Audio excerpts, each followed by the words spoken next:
But how long does this process take? How involved is this? You know, how long is Billy's path through the neighborhood?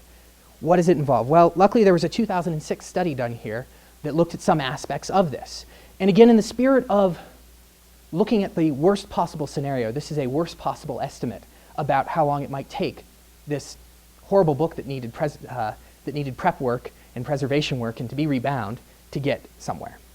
Well, the get step can take up to 20 days and 3 people somehow being involved.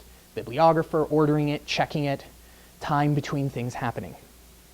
If we add on the noting step, which according to the 2006 study can take up to 6 days, usually one person, maybe 1.5 people on average, end up handling the book to fully note it. We get another number. Add on the 15 days and 2 people, which the prep step can take. Person who marks it, puts security in, someone who does some sort of conservation or preservation work. What does that get us? It gets us about 40 days and 5 people who have to work on this finding equation. And that's even before shelving the book. Combine this with people want their material now. We don't want it in 40 days. I want the book now. I had this desire, I had this need, we wanted to get it, and it's a 40-day wait and 5 different people have to handle it. So this model of these 4 steps actually gives us a way of understanding what's done in technical services to make this process better, which this is a horrible example. Most materials are much better than this. In fact, far, far quicker. And so let me expand this 4-step process and talk about how there are tools built within this process to help expedite this. So the first example I like to talk about is WorldCat, which I've mentioned before. It's the Online Computer Library Consortium's database of copy cataloging records and also the de facto union catalog. Well, what are copy cataloging records? Well, remember back to the note step where I said, okay, we need to take this object and we need to build a rhizome that connects it to different information resources. Well, if we've done that and someone has the same book, we can just use their work. As of last night, WorldCat had over 1 billion different records in it, and so much of what we acquire already has that work done.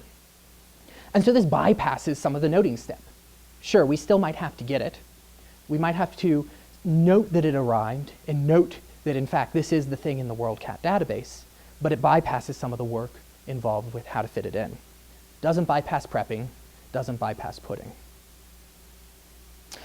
Another tool we have is our approval plan in the shelf-ready system, which is a fantastic way of automating the ordering of books based on interest that we have and bringing books in already marked and already secured and already prepped for use. And so this system is a fantastic time saver. It makes getting just a tiny little bit. We essentially indicate our subject interest. We want books about socks with cats on them. We want all of them. And they say, okay, we'll ship them to you, ready to go on the shelf.